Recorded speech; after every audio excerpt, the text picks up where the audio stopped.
ಈ ದಿನ ಬಹಳ ವಿಶೇಷವಾಗಿದೆ. ರಂಗಸಭೆಯವರು ಹುಟ್ಟಿದಬ್ಬ, ತಮ್ಮದು ಹುಟ್ಟಿದಬ್ಬ, ಮತ್ತೆ ಬಹಳಷ್ಟು ಯಶಸ್ವಿ ಮಾಡೋದ್ರಲ್ಲಿ ಕಾರ್ಯಕ್ರಮ ನಡೀತದೆ. ಬೀದಿ ಬದಿ ವ್ಯಾಪಾರದಿಂದ ಬಹಳ ಪಾಸಿಟಿವ್ ರಿಂಗು ಹೇಳಕ್ ಇಷ್ಟಪಡ್ತೀರಾ ಸರ್? ಸರ್, ಎಲ್ಲರಿಗೂ ನಮಸ್ಕಾರ. ನನ್ನ ಬೀದಿ ಬದಿ ವ್ಯಾಪಾರದವರಿಗೆ ನನ್ನ ನಮಸ್ಕಾರ. ಹೇಳೋದೇನಂದ್ರೆ, ನಮ್ಮ ರಾಜ್ಯಾಧ್ಯಕ್ಷರು ರಂಗಸ್ವಾಮಿಯವರು ಒಂದು 25 ವರ್ಷದಿಂದ ನಾವು ಇದನ್ನ ಸಂಘಟನೆ ನಡೆಸ್ಕೊತಾ ಬಂದರು. ಈ ಸಂಘಟನೆ ಈಗ ಸಣ್ಣ ಸಂಘಟನೆ ಆಗೋದ್ರಿಂದ ಈಗ ನಮ್ಮ ರಾಜ್ಯ, ಕರ್ನಾಟಕ ರಾಜ್ಯ ತುಂಬಾನು ನಮ್ಮ ಬೀದಿ ವ್ಯಾಪಾರದವರು. ನಮ್ಮ ಬೀದಿ ವ್ಯಾಪಾರದವರು ಎಷ್ಟು ಜನ ಅದಾರ ಅಂದ್ರೆ ಈಗ ಒಂದೊಂದು ನಗರಸಭೆಗೆ 2-3 ಸಾವಿರ ಜನ ಕಾರ್ಡ್ ಅದಾವ. ಈಗ ನಮ್ಮ ಕಾಮನ್ ಆಗಿ ಒಂದು ಬಾಗಲಕೋಟೆ ಡಿಸ್ಟಿಕ್ ಇಲ್ಕಲ್ ನಮ್ಮಲ್ಲೇನ ಈಗ ನಾ ಒಂದು ಲಿಸ್ಟ್ ತಗೋದೀನಿ ಮೊಬೈಲ್ನಲ್ಲೇ 3,000 ಜನ ಬೀದಿ ವ್ಯಾಪಾರದವ್ರ ಲಿಸ್ಟ್ ಇದೆ. ಹಂಗಾಗಿ ಕಿಸಿಂದ ಕರ್ನಾಟಕದಾಗ ಬಹಳ ಜನ ಈಗ ಲಕ್ಷಾನುಗಟ್ಟಲೆ ಜನ ಅದಾರ. ಆ ಜನರಿಗೆ ಎಲ್ಲರನ್ನು ಸಪೋರ್ಟ್ ಮಾಡ್ಬೇಕಂದ್ರ ನಮ್ಮ ಅಧ್ಯಕ್ಷರು ರಂಗಸ್ವಾಮಿಯವರು. ಅದರಲ್ಲಿಂದ ನಾವಾದ್ರೂ ಈಗ ಬರ್ಬೇಕಂದ್ರ ಅಂದ್ರ ನಾವು ಬೆಂಗಳೂರು ಮಠ ಬಂದು ಮತ್ತೆ ಬೀದಿ ವ್ಯಾಪಾರದವ್ರು ಎಲ್ಲರೂ ಚೀಲ ತಟ್ಟಸ್ಕೊಂಡ್ ತೆಳ ಕುತ್ಕೊಂಡು ವ್ಯಾಪಾರ ಮಾಡ್ತಿದ್ರು. ಆ ವ್ಯಾಪಾರ ಮಾಡಂತ ಜನ ಈಗ ನಮ್ಮ KPCC ಅಲ್ಲಿ 4ನೇ ಫ್ಲೋರ್ನ್ಯಾಗ ಕುಂತ್ ಕುರ್ಚಿ ಮೇಲೆ ಕೂತ್ ಮಾತಾಡ್ತಾರ ಅಂದ್ರ ರಂಗಸ್ವಾಮಿ ಪುಣ್ಯ. ಯಾಕಂದ್ರೆ ಇಟ್ಟಿಗೆ ಈ ಜನ ನಮ್ ಕನಸು ಅವ್ರು ಕಂಡಿದ್ದಿಲ್ಲ. ಈ ಜನ ಹಿಂಗ್ ಬಂದ್ ಚೇರ್ ಮೇಲೆ ಕುಂದಿರ್ತಾರ ಅಂತ ಕೇಸಿಂದ ಚೇರ್ ಮೇಲೆ ಕುಂದಿರೋದಲ್ಲದೆ ನಮ್ಮ ಬೀದಿ ವ್ಯಾಪಾರದವರು ಆಲ್ರೆಡಿ ನಾಸಿವಿ ಡೆಲ್ಲಿಗೆ ಮೀಟಿಂಗ್ ಇದ್ರಂದ್ರ ಫ್ಲೈಟ್ ಅಲ್ಲಿ ಹೋಗಿದ್ದಾರೆ. ಫ್ಲೈಟ್ ಅಲ್ಲಿ ಇದ್ದಾರೆ, ಇನ್ನೂ ಆದ್ರೆ ವಿಡಿಯೋ ಫ್ಲೈಟ್ ನೇ ಹೋಗಿದ್ದಾರೆ. ನಮ್ಮಲ್ಲಿ ರಾಷ್ಟ್ರೀಯ ಅಧ್ಯಕ್ಷರು ಅರವಿಂದ್ ಸಿಂಗ್ ಜಿ ಅವರು ನಮ್ಮ ಗುರುಗಳು ಎಲ್ಲರಿಗೆ ಅವ್ರಲಿಂದ ಇದು ಬೆಳೆದಿದ್ದು. ಈಗ ನಮ್ಮ ಕರ್ನಾಟಕನಾಗ ಯಾವ ನಮ್ಮನೆ ಬೆಳೆದೈತೆ ಅಂದ್ರೆ ಯಾವ ಸಂಘಟನೆ ಅದಾವು ನಮ್ಮ ಕರ್ನಾಟಕನಾಗ ಅಂದ್ರ ಬೀದಿ ವ್ಯಾಪಾರ ಸಂಘಟನೆ ದೊಡ್ಡ ಸಂಘಟನೆ ಅಂದ್ರೆ ಈಗ ಸಾಮಾನ್ಯವಾದ ಸಂಘಟನೆ ಅಲ್ಲ. ಜನ ನಾನು ಎಲ್ಲಾ ಸಂಘಟನೆದಾಗ ಅಡ್ಡಾಡೀನಿ, ಎಲ್ಲ ನೋಡೀನಿ. ಈ ಸಂಘಟನೆ ಮಾತ್ರ ದೊಡ್ಡ ಸಂಘಟನೆ, ಸಮುದ್ರ ಇದ್ದಾಗ. ಈ ಸಮುದ್ರ ಏನಾಗಿದ್ರಿ ಈಗ ನಮ್ಮ ರಂಗಸ್ವಾಮಿಲಿಂದ DK ಶಿವಕುಮಾರ್ ಸಾಹೇಬ್ಲಿಂದ ಹಿಡಿದ ಕೃಷ್ಣ ಈ ಕಾಂಗ್ರೆಸ್ ಹರಿದು ಹೋಗ್ಬಿಟ್ಟೆ. ಈ ಕಾಂಗ್ರೆಸ್ಗೆ ಏನೈತಿ ಅಂದ್ರ ಎಲ್ಲಾ ನಮ್ಮ ಬೀದಿ ವ್ಯಾಪಾರದವರೆಲ್ಲ ಕಾಂಗ್ರೆಸ್ಗೆ ಬೆಂಬಲ ಮಾಡಾಕತ್ತೆ. ಆ ಕಾಂಗ್ರೆಸ್ಗೆ ಬೆಂಬಲ ಮಾಡಾಕತ್ತಾರ ಅಂದ್ರ ನಮ್ DK ಸಾಹೇಬರು ಈಗ ಅವ್ರದೊಂದು ಕನಸಿತ್ತು, ನಮ್ದು ಕನಸಿತ್ತು, ಅವ್ರು ಸೇಮ್ ಆಗ್ಬೇಕು ಅನ್ನೋದು. ಸೇಮ್ ಸಾಹೇಬ್ರ ಅವರು ಆಗ್ಬಿಟ್ಟಿದ್ದಾರೆ. ಅವ್ರು ಆದ್ರೆ ನಮ್ ಬೀದಿ ವ್ಯಾಪಾರದವ್ರನ್ನ ಅವ್ರು ಕಾಪಾಡ್ಕೋಬೇಕು. ನಮ್ಮ ಸ್ವಾಮಿಯವರಿಗೆ ಈಗ ನಿಗಮ ಮಂಡಳಿ ಅವ್ರು ಕೊಟ್ರ ಅಂದ್ರ ಇಡೀ ನಮ್ ಕರ್ನಾಟಕ ಜನ ಏನೈತಲ್ಲ, ಬೀದಿ ವ್ಯಾಪಾರ ಜನ ಆಗ್ಲಿ, ಹೊರಗಿನ ಜನ ಆಗ್ಲಿ, ಎಲ್ಲರೂ ಕೂಡಿಕಿಂದ ಅವ್ರಿಗೆ ಸಪೋರ್ಟ್ ಮಾಡಿ ನಾವು ಕಾಂಗ್ರೆಸ್ ಸಪೋರ್ಟ್ ಮಾಡ್ತೇವಂತ ನನ್ನ ಪೂರ ವಿಶ್ವಾಸದಿಂದಾನು ನನಗೆ ಹೇಳ್ತಿದೆ.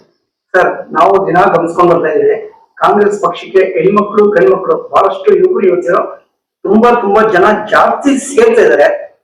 ಈ ಒಂದು ಯುವ ಸಮೂಹಕ್ಕೆ ಏನ್ ಹೇಳ್ತೀರಾ ಸರ್? ಒಂದು ಮಾತು ಹೇಳ್ಬೇಕಂದ್ರ ID ಕಾರ್ಡ್, ಬೀದಿ ವ್ಯಾಪಾರ ಅಂತ ID ಕಾರ್ಡ್ ಮಾಡ್ತಿದ್ದೇವೆ ನಾವು. ಆ ಬೀದಿ ವ್ಯಾಪಾರ ಕಾರ್ಡ್ ಅಂದ್ರೆ ಗುರುತಿನ ಚೀಟಿ ಅದು ಇತ್ತು. ಈಗ ರಂಗಸ್ವಾಮಿಯವರು ಕಾಂಗ್ರೆಸ್ ಸೇರ್ಸಿಂದ ಬೀದಿ ವ್ಯಾಪಾರಿಗಿನ ಕಾಂಗ್ರೆಸ್ ಕಾರ್ಡ್ ಜಾಸ್ತಿ ಆಗತ್ಬಿಟ್ರು. ನಮ್ಮಲ್ಲಿ ಕಾಂಗ್ರೆಸ್ ಕಾರ್ಡ್ ಇಷ್ಟ ಆಗತ್ತೆ. ಯಾರು ಬೀದಿ ವ್ಯಾಪಾರ ಕಾರ್ಡ್ ಮೊದಲು ಕಾಂಗ್ರೆಸ್ ಕಾರ್ಡ್ ಕೊಡ್ರಿ ಅಧ್ಯಕ್ಷ ಹೇಳ್ಯಾರ. ಕಾಂಗ್ರೆಸ್ ಪಕ್ಷಕ್ಕೆ ಜಾಸ್ತಿ ಜನ ಸೇರೋದಂತಲ್ಲ ಕಾರ್ಡ್ ಮಾಡಿಸ್ಕೊಡೋ ಅನ್ನಕತ್ತಾರೆ. ಅದು ಒಂದು ಕಾರ್ಡ್ ಇದೆ ನಮ್ ಕಡೆ. ಈಗ ಕಾಂಗ್ರೆಸ್ ಸಮಿತಿಗೆ ಸೇರೋದಂದ್ರಿಂದ ID ಕಾರ್ಡ್ ಇದೆ ಆಲ್ರೆಡಿ. ಇಲ್ಲಿಂದನೂ ID ಕಾರ್ಡ್ ಕೊಡಕತ್ತಾರ ಅಧ್ಯಕ್ಷರು. ಅದು ಗುರುತಿನ ಚೀಟಿನ ಕೊಳ್ಳ ಹಾಕೋಣ ಕಾರ್ಡ್ ಕೊಡಕತ್ತಾರ. ಅದಕ್ಕಂತಕ್ಕಿಂತ ಅದೇ ಜನನು ಈ ಕಾಂಗ್ರೆಸ್ ಸಮುದ್ರನೇ ಜಾಸ್ತಿ ಆಗ್ಬಿಟ್ಟೈತೆ ಕಾಂಗ್ರೆಸ್ಗೆ. ಅಷ್ಟು ಕಾಂಗ್ರೆಸ್ ಜನ ಆಗಿದೆ, ಅಷ್ಟು ಅಚ್ಚುಮೆಚ್ಚಿನ ಕಾಂಗ್ರೆಸ್ ಯುವಕರು ಆಗ್ಬಿಟ್ರ. ಸರ್, ಇನ್ನೊಂದೇ ಒಂದು ವಿಷಯ ಸರ್, ಹಳೆ ವಿಷಯ. ಅಧ್ಯಕ್ಷರು ಮತ್ತೆ ಉಪಮುಖ್ಯಮಂತ್ರಿಗಳು ತುಂಬಾ ಹೋರಾಟ ಮಾಡಿ ಫೈಟ್ ಮಾಡಿ ಒಂದು ಮುಖ್ಯಮಂತ್ರಿಗಳಾಗಿದ್ದಾರೆ DK ಶಿವಕುಮಾರ್ ಸಾಹೇಬ್ರು. ಏನ್ ಹೇಳ್ತೀರಾ ಸರ್? ಇದಕ್ಕ ನಮ್ಮ ಬೀದಿ ವ್ಯಾಪಾರದವ್ರದ್ದು ಬಹಳ ಅಂದ್ರೆ ಬಹಳ ಸಂತೋಷ ಸುದ್ದಿ. ಬಹಳ ಅಂದ್ರೆ ಬಹಳ ಸಂತೋಷ ಇದ್ದೆ. ಅವ್ರು ಯಾವಾಗಲ್ದ ಆಗ್ಯಾರಲ್ಲ ಅವಾಗ ಎಲ್ಲರೂ ಹಾಲು ಕುಡ್ದಂಗ ಆಗತೈತಿ. ಯಾಕಂದ್ರ ಅವರು ನಮ್ಮ ಬೀದಿ ವ್ಯಾಪಾರ ಕಾಳಜಿ ಬಹಳ ಐತಿ. ಮನಮೋಹನ್ ಸಿಂಗ್ ಸಾಹೇಬ್ರು ಏನು ನಮಗೇನು ಅದನ್ನ ರೂಲ್ಸ್ ತಂದು ಹಿಂಗ್ ಮಾಡಿದಾರ ಈ ಕಾಂಗ್ರೆಸ್ ಸಮಿತಿನ ಸರ್. ಅವಾಗ್ಲಿಂದ ಹಿಡಿದು ಹೆಣ್ಕತ್ತ ಇದು ಅದಕ್ಕಂದ್ರೆ ನಮ್ಮ ಅಧ್ಯಕ್ಷರು ಅದನ್ನೇ ಒಂದು ಮನಮೋಹನ್ ಸಿಂಗ್ ಸಾಹೇಬ್ರದ ಪಾಲ್ವಾಸ್ ಮಾಡಿ ಕೇಸಿಂದ ಇಲ್ಲಿ ಮಠ ಅವರು ಜಗ್ಗ್ಯಾರ, ಇನ್ನೂ ಜಗ್ತಾ ಇದಾರ. ಈ ತೇರ್ ಮುಂದೂ ಜಗ್ತೇವ್ ಅಂದ್ರೆ ನಮ್ಮನ್ನ ಅವ್ರು ಕಾಪಾಡ್ಕೋಬೇಕು. ನಮ್ಮ ರಂಗಸ್ವಾಮಿಯವರಿಗೆ ಈ ನಿಗಮ ಮಂಡಳಿ ಅಧ್ಯಕ್ಷ ಸ್ಥಾನ ಕೊಡ್ಬೇಕು ಸರ್. ಅವರು ನಾವು ಲಕ್ಷಾನುಗಟ್ಟಲೆ ಮಂದಿ ಕೂಡಿಕಿಂದ ಮುಂದ ಇಲ್ಲೊಂದು ಬೆಂಗಳೂರಾಗ ಫಂಕ್ಷನ್ ಮಾಡಕತ್ತೇವೆ, ಅದನ್ನು ಅವರೇ ನಮಗೆ ಅನುಮತಿ ನೀಡಬೇಕು ಮಾಡ್ರಿ ಅಂತ ಕೈಸಿಂದ. ಇದೇ ಈ 1ನೇ ತಾರೀಕು ಹಿಡಿದು ಮುಂದಿನ 1ನೇ ತಾರೀಕಿಗೆ ಅವ್ರು ಕೊಟ್ಟರು ನಾವು ಮಾಡ್ತೇವೆ ಸರ್. ಸರ್, ರಂಗಸ್ವಾಮಿ ಅವರಿಗೆ ನಿಗಮ ಮಂಡಳಿ 100% ಸಿಗುತ್ತೆ. ನಮ್ಮ ಮಾಧ್ಯಮದವರು, ಪತ್ರಕರ್ತರು, ನಿಮ್ಮೆಲ್ಲರೂ ಪ್ರೀತಿ ಆರೈಕೆ ಅವ್ರ ಮೇಲೆ ಇದೆ. 100% ಸಿಗುತ್ತೆ. ನಮ್ಮೆಲ್ಲರಿಗೂ ನಾನು ಧನ್ಯವಾದ ಹೇಳ್ತೀನಿ. ಅದೆಲ್ಲ ನಾವು ನಿಮ್ಮ ಮಾತು ಕೇಳಿ ನಮ್ಗೆ ಹಾಲು ಕೊಡ್ದಂಗೆ ಆಯ್ತು. ಅವರು DK ಗೌಡ ಸಾಹೇಬ್ರು ಹೇಳೋದಕ್ಕಿಂತ ಪತ್ರಿಕಾರ್ತರಿಗೆ ತಾವೆಲ್ಲ ಹೇಳಿದ್ರಂದ್ರೆ ಬಹಳ ಸಂತೋಷ ಇದ್ದೈತೆ ನನಗೆ. ನಿಮ್ಗೆಲ್ಲ ಸಪೋರ್ಟ್, ನಮ್ಮೆಲ್ಲ ಸಪೋರ್ಟ್ ಎಲ್ಲರೂ ಮಾಡಿಕಿಸಿಂದ ನಮಗೊಂದು ಸ್ಥಾನ ಕೊಟ್ರ ಅಂದ್ರ ಅದು ಬಹಳ ಒಳ್ಳೇದಾಕೈತೆ ಅಂತ ನಾನು ಕೈ ಮುಗಿದು ಜೋಡಿಸ್ತೀನಿ.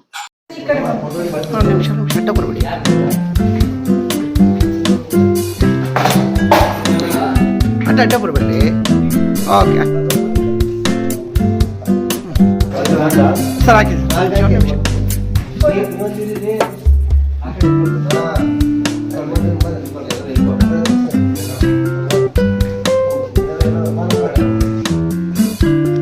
ಸರ್ ಸೀರಿಯಸ್ ಆಗಿದ್ದೀರಾ ಸರ್? ಎಲ್ಲಿ ಸರ್ ನಗುನೇ ಇಲ್ಲ.